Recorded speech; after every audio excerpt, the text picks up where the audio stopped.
If you're a cosplayer who's just starting out, you don't need extensive Photoshop knowledge or fancy equipment to edit your cosplay photos.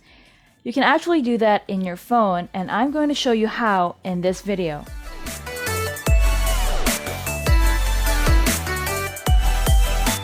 Hi, kumusta? It's Ren here, and welcome to this channel. Phones nowadays are really quite powerful and can do almost anything and everything.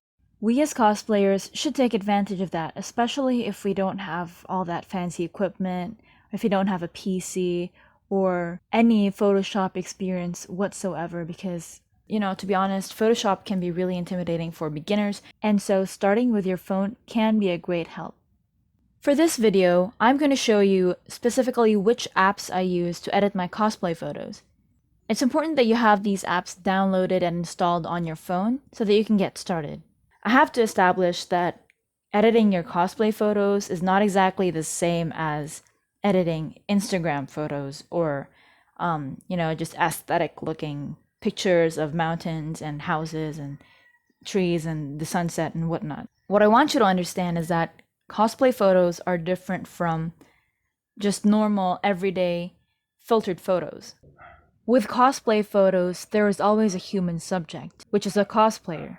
And always remember that you're trying to embody a character from a fictional series. These characters don't look like humans at all, or they don't look like real people, most especially if they're coming from anime or some animated series. If you compare normal Instagram editing to cosplay editing, you'll clearly see the difference, especially if the photo was taken in a studio. There you'll clearly see how surreal it looks compared to a normal photo. It's like you have to balance the aesthetic of anime and real life with cosplay photos, and I think that's what makes cosplay really unique, is that you get the chance to embody your characters through these photos, and you can share them online, which is really cool.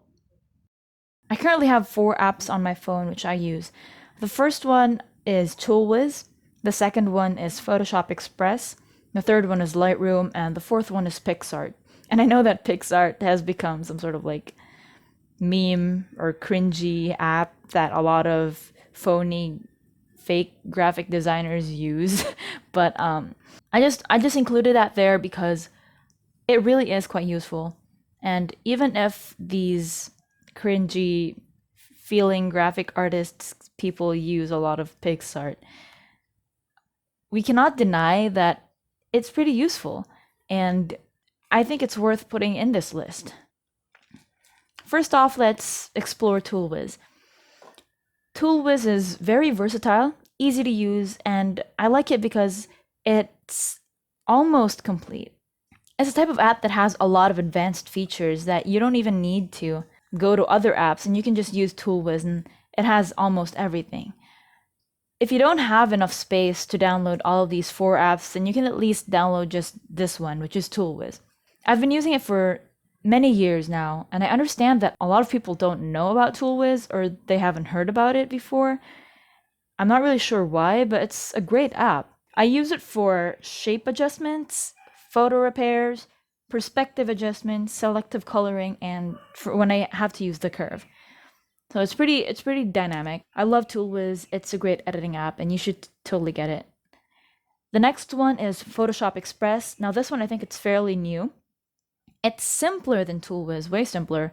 I use it for split toning, adjusting the photo's clarity, noise reduction, which is great. They have this feature called noise luminance reduction, and it's really great because even though it kind of lessens the quality and the sharpness of your videos, it's really useful because most photos taken by phone are quite noisy. This feature just really helps make the photos look smooth, kind of seamless and nice. I'm not an expert, just a disclaimer, but I just really enjoy using that feature because it makes my photos look more professional. Other than that, you can also make your own filters in Photoshop Express. You can use your own customized filter and save it, and then use it for later projects, and maybe create multiple photos with the same filter, especially, for example, if you're just using one character. Like, for example, I used this filter for the Orange in Her Eyes photo set, and I was the one who made that and adjusted it. It's overall a really great app, and I would really recommend using it, especially if you're a beginner and you just want to like go for retouchings and color adjustments, like all those basic stuff that you need to get your photos looking really smooth. The next app is Lightroom. It's a great app for basic adjustments and color correcting, although it is quite limited. It mostly focuses on color adjustments and color grading. For example, I used Lightroom for this JoJo's Bizarre parody photo, and it worked really well. It just depends on what type of photo you want to make, what type of feel or mood that you want to create. And Lightroom really enhances that. Lightroom really helps you with that. Now, the next app is Pixart. Pixart is what most people are familiar with. It has numerous features. However, I'm not very familiar with all of these because I usually just use Toolwiz. You can do a lot of creative things on Pixart. You can use it for creative frames and like times when I need to manually draw things on the photos. Adding contact lenses to my cosplay photos, I usually do that on Pixart because I'm not rich enough to buy all these different colored contact lenses, and because of the quarantine going on, I just don't want to keep buying stuff while not having any income.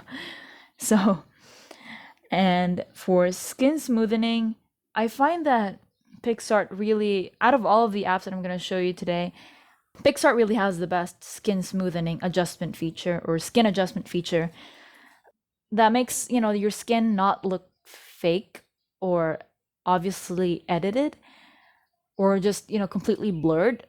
So I find that Pixart has a really good grasp on that skin part over there. In the next video, I'm going to show you step by step how to use these specific apps, starting with Toolwiz. Now, you don't need to have all of these apps, just a warning. It depends on what you're going for, what you want for your photos, and what you're comfortable with using. If you want to just download Toolwiz or Photoshop Express, and you can totally do that. Or if you just want to download Lightroom because you're really into colors and all that, you can definitely do that too. I'm not saying that you have to download all four of them, it's just that I'm showing you your options. Also, it's not exactly an app, but here's a pro tip. Use a stylus or a touchscreen pen or something that looks like this. I bought this at CDR King for like 15 pesos. It's really cheap. I use it when editing my photos, especially when I have to draw things like contact lenses, tattoos, etc. It gives more precision.